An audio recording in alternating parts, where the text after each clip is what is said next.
At speeds beyond 80 miles an hour, the California cops jail you, so I keep it down in the 70s.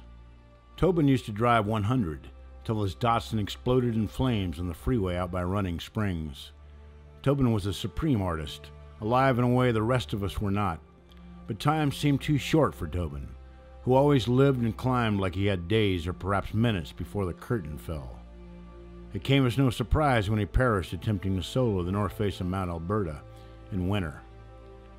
I charged on towards Joshua Tree National Monument, where 2 weeks before, another pal had decked while soloing. I inspected the base of the route, wincing at the grisly bloodstains, the tufts of matted hair. Soloing is unforgiving, but okay, I think. You just had to be realistic, and could never stove to peer pressure or ego, soul climbing, and all that jazz. At 85 miles an hour, Joshua Tree comes quickly, but the stark night drags. The morning sun peered over the flat horizon, gilding the rocks, spotting the desert carpet. The biggest stones are little more than 150 feet high. Right after breakfast, I run into John Bachar, widely considered the world's foremost free climber. For several years, he's traveled widely, mostly in his old VW van, chasing the sun in the hardest routes on the planet. Most all climbs are easy for Bachar. He has to make his own difficulties, and usually does so by doing away with a rope. He dominates the cliff with his grace and confidence, never gets rattled, never thrashes, and you know that if he ever gets killed climbing, it will be a gross transgression of all taste and you'll curse God for the rest of your life, on aesthetic, not moral grounds. Bachar has been out of Joshua Tree for several months, and his soloing feats astonish everybody. It is wintertime when college checks my climbing to weekends, so my motivation is there, but my fitness is not. Straight away, Bachar suggests a half-dome day. Yosemite's half-dome is 2,000 feet high, call it 20 rope lengths, so we'll have to climb 20 pitches or 20 climbs to put in our half-dome day. Bachar laces up his boots and cinches the sling on his chalk bag. Ready? Only then do I realize he means to climb all 2,000 feet solo, without a rope. To save face, I agree, thinking, well, if he suggests something too crazy, I'll just draw the line. I was the first to start soloing out of Josh anyhow. We cast off on vertical rock, twisting feet and jamming hands into bulging cracks, smearing the toes of our skin-tight boots on the tenuous warts and wrinkles, muscling over roofs on bulbous holds, palming off rough rock and marveling at it all. A curious little voice occasionally asked me how good a flexing quarter-inch hold could be. If you're solid, you set curled fingers or pointed toes on that quarter-incher and push or pull perfunctorily. And I'm solid. After 3 hours, we've disposed of a dozen pitches and felt invincible. We up the ante to stiff 510, the threshold of expert terrain. We slow, but by early afternoon we've climbed 20 pitches. The half-dome day is history. As a finale, Bachar suggests we solo 511, an exciting drill even for Bachar, for back then the 511 grade moves us within a single notch of the technical limit. I was already hosed from racing up 20 different climbs in a few hours, having cruised the last half dozen on rhythm and momentum. Regardless, I follow Bachar over to Intersection Rock, the communal hang for local climbers and the site for Bachar's final solo. Bachar wastes no time and no words. Scores of milling climbers freeze when he starts up, climbing with flawless precision, plugging his fingers into shallow pockets in the 105-degree wall, one move flowing into the next, much as pieces of a puzzle Matt fits together.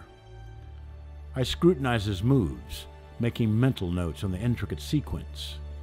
After 30 feet he pauses, directly beneath the crux bulge. Splaying his left foot out on a slanting edge, he pinches a tiny flute and pulls through to a giant bucket hold. Then he hikes the last 100 feet of vertical rock like it's a staircase. A few seconds later he peers over the lip and flashes that sly, candid snicker, awaiting my reply. I am booted up and covered in chalk, facing a notorious climb which just now in 1974 is rarely done, even with a rope. 50 hungry eyes give me the once-over, as if to say, well?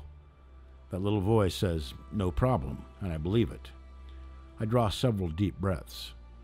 I don't consider the consequences, only the moves. I start up. A body length of easy stuff, then those pockets, which I finger adroitly before pulling hard. This first bit passes quickly. Everything is clicking along, severe but steady, and I glide into bone-crushing altitude before I can reckon.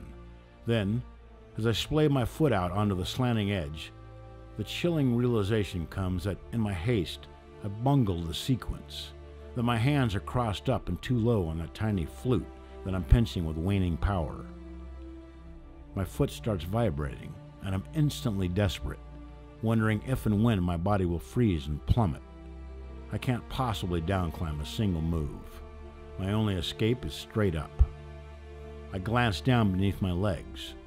My gut churns at the thought of a freefall onto the boulders, of climbers later cringing at the red stains and tufts of hair. They look up and say, "Yeah, he popped from way up there." A montage of black images flood my brain. That little voice is bellowing, "Do something, fast!" My breathing is frenzied, while my arms, gassed from the previous 2,000 feet of climbing, feel like concrete. Pinching that little flute, I suck my feet up so as to extend my hand and jam my hand into the bottoming crack above.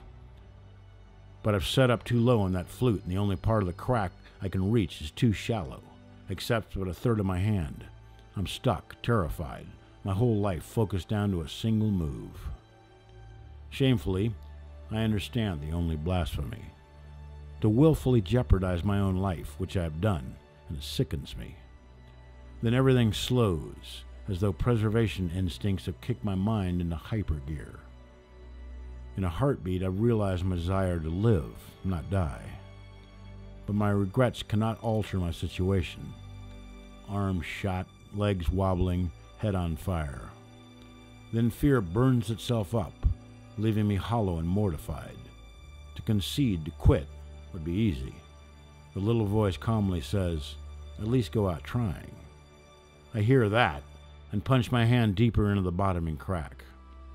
If I can only execute this one unlikely move, I'll get an in-cut jug and can rest on it, jungle gym style, before the final push to the top. I'm afraid to eyeball my crimped hand, scarcely jammed in the bottoming crack. It must hold my 205 pounds on an overhanging wall with scant footholds, and this seems ludicrous, impossible. My body has jittered here for close to a minute, forever. My jammed hand says, "No way," but that little voice says, "Might as well try it." I pull up slowly. My left foot still pasted to that sloping edge, and that big bucket is right there. I almost have it. I do. Simultaneously, my right hand rips from the crack and my weight shock loads onto my enfeebled left arm. Adrenaline powers me atop that thank God bucket, where I try and suck my chest to the wall and get my weight over my feet. But it's too steep to cop a meaningful rest, so I push on, shaking horribly, dancing black dots flecking my vision, glad only that the terrain, though vertical, is casual compared to below. Still, it takes an age to claw up to the last 100 feet and onto the summit. "Looked a little shaky," laughed Bachar, flashing that candid snicker. I wanted to slap it right off his face. That night I drove into town and got a bottle. The next day, while Bachar went for an El Cap day, 3,000 feet, solo, of course, I wandered through dark desert corridors, scouting for turtles, making garlands from wildflowers, staring up at the titanic sky, doing all those things a person does on borrowed time.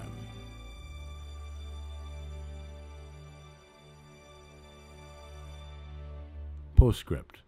On July 5th, 2009, John Bachar died while free soloing on the dike wall near his home in Mammoth Lakes, California. He was 52 years old. An iconic rock climber and a legend in the world of adventure sports. 31 years before, I wrote that if John ever got killed climbing, I would curse God for the rest of my life on aesthetic, not moral grounds. Now, I'm not so sure I want to curse God or anyone for the rest of my life. Though I'm saddened to have to live it knowing John Bachar is not out there somewhere, tangling with old man gravity. Maybe he still is. He's just higher than I can see from here.